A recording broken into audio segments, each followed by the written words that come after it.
Bienvenido nuevamente al programa En Contexto y vamos a comenzar el programa con fraudes.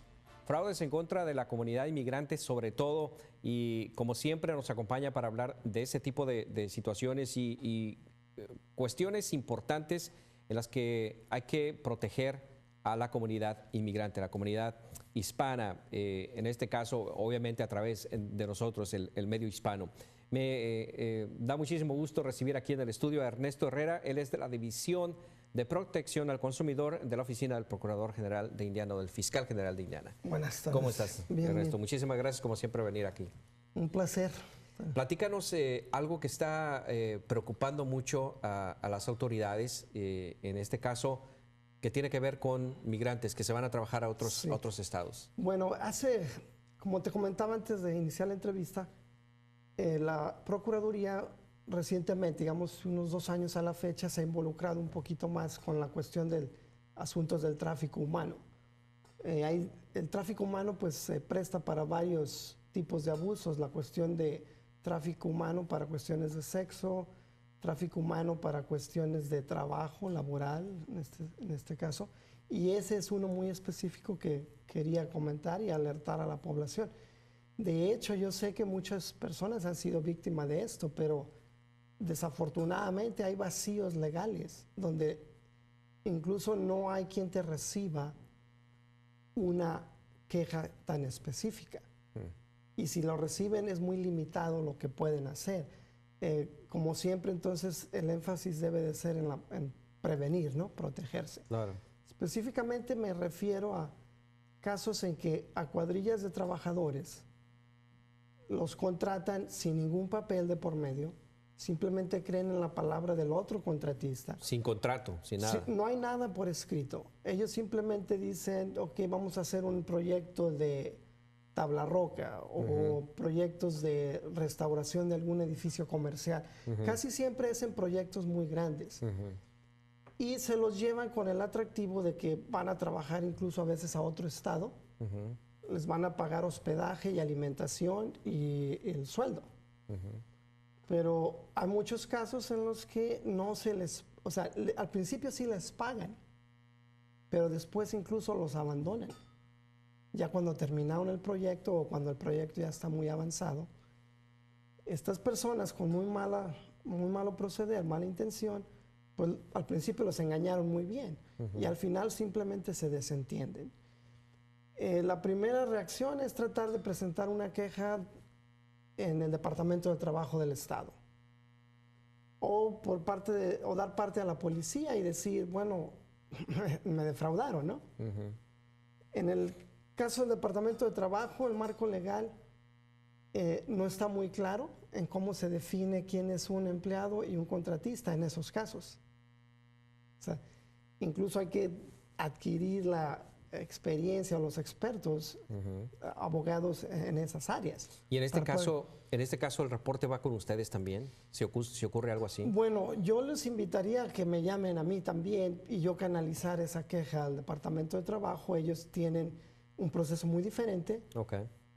Incluso les voy a dar un ejemplo de qué tan diferente es. En nuestra oficina nos tienen prohibido que hagamos referencia a abogados en específico. El Departamento de Trabajo tiene otro procedimiento que incluso ellos ya tienen expertos en esa área. Este problema aquí en Indiana todavía no es muy grande, pero yo digamos que puedo hacer una proyección de que al aumentar la población inmigrante se va a haber más probabilidades de que esto suceda. Y obviamente como los hispanos jalamos para todo. Muy trabajadores. ¿No? Trabajadores. Exactamente. Entonces te ofrecen un trabajo, sí, yo voy. Y te vas. Crees en la palabra de quien te está contratando y luego te está dando de comer. Exacto. Y te está dando hospedaje en las primeras semanas. Suena muy atractivo para mucha gente. Empiezan a pasar los días. ¿Dónde está mi paga de esta semana? Oh, ¿sabes qué? No me han dado el cheque. Espérame tantito más. No hay problema porque ellos siguen ahí con cierta seguridad. Y esas compañías se ayudan, he escuchado también, esas compañías se ayudan de otros hispanos que son managers o supervisores, y entonces entre hispano confías, espérame, no me han dado el cheque, ¿no? Exacto, y se lavan las manos al final. Es tan grave este problema en otros estados donde la comunidad inmigrante es más grande que hay investigaciones, incluso hay propuestas, y ya ha habido estados que han modificado sus leyes con respecto a las cuestiones laborales. Te pongo ejemplos, por ejemplo, en Nueva Jersey y en California y en otros estados hay ya instrumentos legales que ayudan un poco más a proteger. Pero aquí en Indiana es algo relativamente nuevo, pero yo insisto, no hay que esperar a que haya leyes, sino seamos proactivos en prevenirnos a nosotros mismos.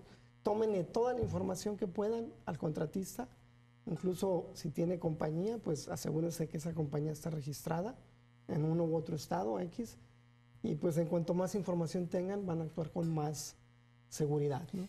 Y es que, Ernesto, ¿cómo explicarle a la gente que está acostumbrada en nuestros países latinoamericanos, ¿no? Que como decimos, te ofrecen un trabajo y vas, y no hay contrato de por medio? Entonces, estamos acostumbrados en México, Latinoamérica, de que no hay un contrato de por medio y se van a trabajar. ¿Y cómo decirle a esa gente que tienen que tener un documento de frente y no pues, significa que yo no confíe en ti, pero vamos a hacer una transacción legal, ¿no? Exactamente. Bueno, yo, aparte del dicho ese de que papelito habla, seamos muy prácticos, ¿no? ¿Alguien te da un carro nuevo sin que firmes algún papel? Exacto. No, ¿verdad? Entonces, Es un buen ejemplo. ¿cómo vas a dar tú tu trabajo sin que alguien te haya firmado un papel? Exacto. Entonces, existe todo un recurso legal para protegerse en ese caso. Ahora, la otra, digamos, forma de que pueden hacer para protegerse es que se hagan contratistas formales, los mismos inmigrantes, y creo que sí lo pueden hacer.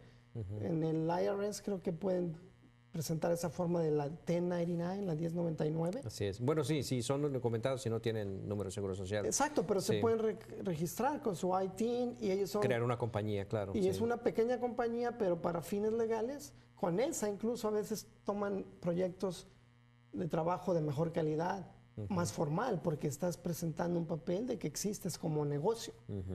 Eso es una forma de hacer. Muy buen consejo. Y eso es a través de ustedes también, precisamente. No, bueno, a través del Estado. Trámites. A través del Estado está la Secretaría del Estado, que son quienes administran base de datos con respecto a las compañías. La creación que de las operan. compañías. Exacto. Exactamente. Muy bien. Eso sería muy... Y aparte, obviamente, vamos a comentarles sobre los otros tipos de fraudes que siempre y nunca falta. El teléfono. Siempre tenemos los por teléfono, que hay que también informarse muy bien antes de cualquier transacción. No permitan que les tuerzan el brazo ahí de que los amenazan con que tienen que pagar algo que no han comprado o a comprometerlos. Simplemente uno de mis consejos es que la mayoría de las cosas que vamos a comprar pueden existir localmente o en sitios muy formales que ya está comprobado que funciona por internet. Pero cuando a ti te llaman sin que tú estés buscando algo, el riesgo es más alto, ¿no? Y como siempre, como lo digo, el sentido común, eso es lo que muchas veces nos falla. Ernesto, pues muchísimas gracias por haber venido y hablar sobre este tema muy importante. Espero Te que vamos a seguir invitando, por supuesto, para hablar sobre esto. Que la información sea útil más que nada. Así es, gracias. Que estén muy bien. Ernesto Herrera, no te vayas, permíteme. Vamos a hacer una pausa comercial y regresamos con más aquí en el programa En Contexto. No se vaya.